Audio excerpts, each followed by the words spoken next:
Hola, hola, estás escuchando Nico Habla, el podcast semanal en el que leemos un capítulo del Decamerón de Boccaccio. No toquéis a la reina.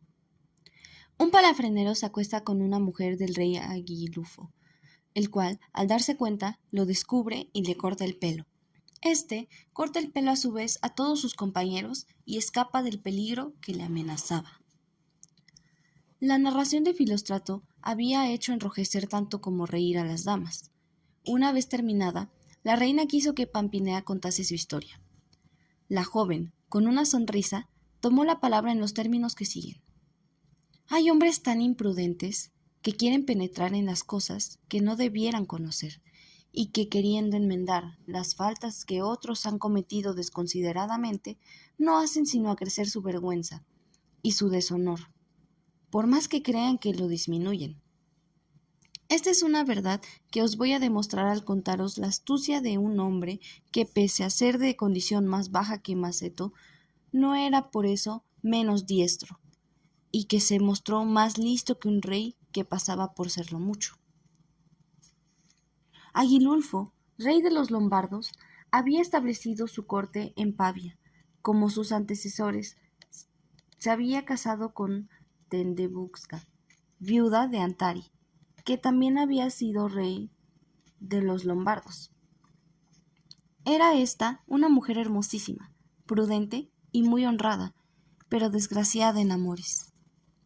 Mientras Agilulfo aseguraba por sus méritos y buena administración la abundancia y la tranquilidad de su reino, un palafrenero de las caballerizas de la reina quedó perdidamente enamorado de ella. Era un hombre de buena presencia, guapo y casi de la misma estatura que el rey, por lo que hace a su nacimiento era de baja condición, pero bueno para el empleo que tenía. No le impedía a su humilde origen tener buen sentido y reconocer que el amor que sentía estaba fuera de todas las conveniencias. Por eso lo ocultó prudentemente en sí mismo, sin hablar de su pasión a nadie, y guardándose sobre todo de hacérsela conocer a la reina. Por más que no tuviera ninguna esperanza de ver correspondido su amor, no cesaba de alabarse por haber colocado tan altos sus pensamientos. Pero, como sucede generalmente, cuanto menos es la esperanza, más violentos se hacen los deseos concebidos. De modo que el desdichado palafrenero, consumido por un amor secreto y sin esperanza, vio cómo aumentaban los suyos.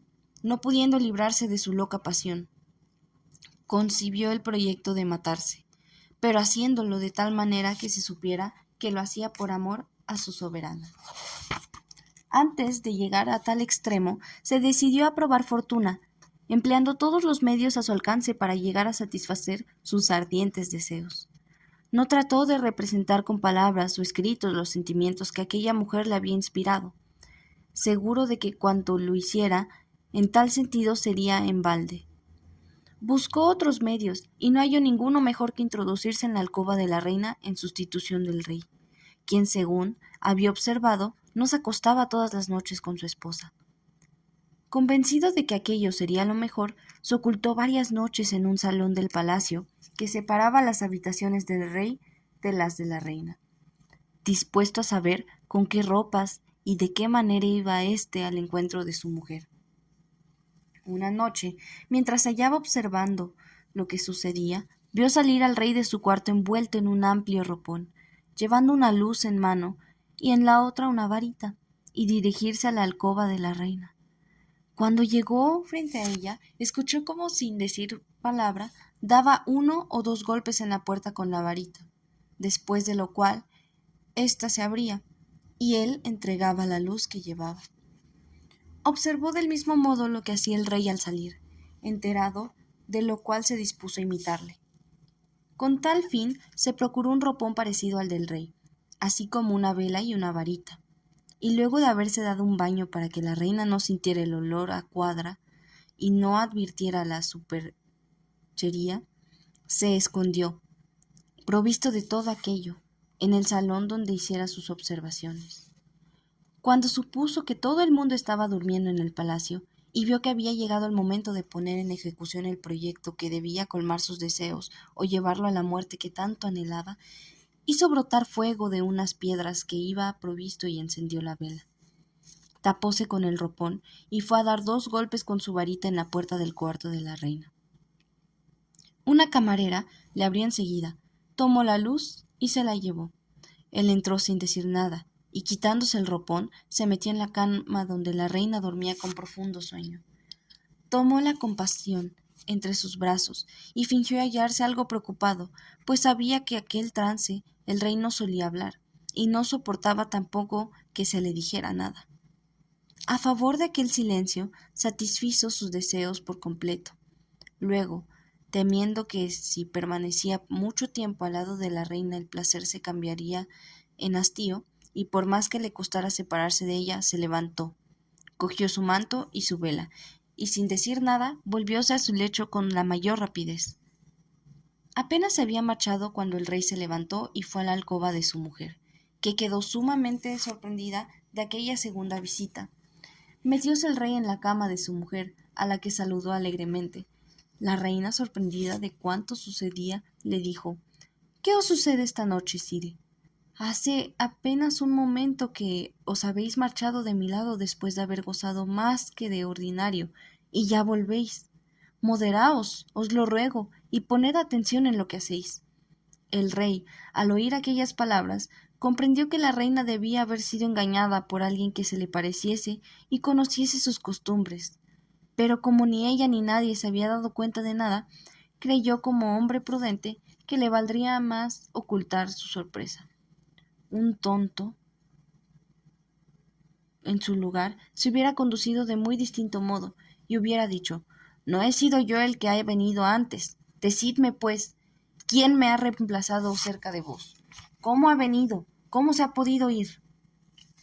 Con tales palabras no hubiera conseguido sino afligir a su esposa, a la que entraría el deseo de volver a gozar el placer que había experimentado, mientras que procediendo del modo contrario no debía sentir vergüenza ninguna, por lo cual, ocultando su confusión, bajo una apariencia tranquila, dijo con toda calma: «¿Acaso no me creéis capaz, señora, después de haberos venido a visitar una vez, de volver de nuevo a vuestro lado?». «Claro que sí», contestó ella, «y os hablé como lo hice fue tan solo el interés de vuestra salud». «Tenéis razón», agregó el rey, «seguiré vuestro consejo, y me marcharé por esta vez sin causaros ninguna molestia». Lleno el pecho de cólera por la ofensa que veía le habían hecho, tomó su manto y salió de la habitación con el propósito de buscar en secreto al culpable.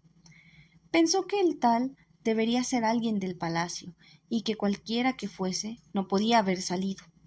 Cogió entonces una linterna, la encendió y fue a una especie de corredor que había sobre las caballerizas del palacio, y donde dormían los criados. Pensando que el que fuera culpable de los hechos que le habían relatado la reina debía tener el pulso y los latidos del corazón todavía alterados a consecuencia de las emociones experimentadas, se dirigió a uno de los extremos de aquel corredor y dio comienzo a su inspección apoyando su mano sobre el pecho de cada uno, observando si el corazón estaba tranquilo o agitado. Todos dormían profundamente, excepto nuestro desventurado palafrenero. Por eso, cuando el rey llegó a su lado, comprendió el peligro en que se hallaba. El miedo que tenía vino a unirse a las demás emociones que le habían asaltado al realizar su proyecto, de suerte que estaba seguro de que el rey, al advertir su agitación, lo mataría. No obstante, y pese a su creencia, viendo que el rey no llevaba armas, resolvió esperar hasta el final y ver qué le haría. Fingió pues estar durmiendo. El rey, que había visto ya mucho sin encontrar al que buscaba, llegó por fin a su lado, y observó enseguida que su corazón latía fuertemente. Fingió pues estar durmiendo. El rey, que había visto ya mucho sin encontrar al que buscaba, llegó por fin a su lado y observó enseguida que su corazón latía fuertemente. «Este es», se dijo, «he aquí el culpable». Mas como no quería que nadie se enterase de lo que pensaba hacer, se contentó con cortar con unas tijeras que llevaba un mechón de pelos, que se estilaban largos en aquel tiempo, a fin de poder reconocerlo por aquella señal a la mañana siguiente. Terminada la operación, el rey tornó a sus habitaciones. El palafrenero, al ver aquello, comprendió claramente el propósito del rey, Empleando astucia contra astucia, se levantó, tomó unas tijeras que servían en la cuadra para esquilar a los caballos y fue cortando uno tras otro a sus compañeros un mechón de pelos que encima de la oreja, y del mismo modo que el rey había cortado los suyos. Así que terminó semejante labor, acostóse sin haber sido visto por nadie. El rey, al levantarse por la mañana, ordenó que antes de que se abrieran las puertas del palacio, se presentase ante él todos los criados. Fue obedecido, pero cuál sería su sorpresa al ver que cuando se descubrieron ante él, y él pensaba reconocer al que había pelado la víspera, notó que todos tenían cortado el pelo de la misma manera. He aquí un pillo, se dijo, que, pese a su baja condición, no deja de tener talento. Reconociendo que no podría descubrirlo sin armar un escándalo, y queriendo a toda costa no comprometer su honor por satisfacer su venganza, se contentó con decir las siguientes palabras, que sólo podía entender el culpable y al que harían comprender que el rey se había dado cuenta de la falta cometida por su sirviente. Que quien lo hizo no lo vuelva a hacer. Idos con Dios. Otro que no hubiera sido él, hubiera sometido a tormento a sus criados, y les hubiera hecho interrogar hasta obtener la confesión del culpable. Con ello, no habría conseguido sino hacer público todo lo que todo hombre debe mantener en secreto, y al satisfacer su venganza, no por eso hubiera disminuido su deshonra, sino que le habría aumentado, llegando a marchar la honra de su mujer. Quienes oyeron al rey hablar de aquel modo, quedaron un tanto sorprendidos y se consultaron entre sí para averiguar el sentido de aquellas palabras. Nadie fue capaz de hallarlo, excepto aquel a quien iban dirigidas. El aludido tuvo la prudencia de callarse mientras Agilulfo vivió, y no volvió a exponerse a parecidos peligros.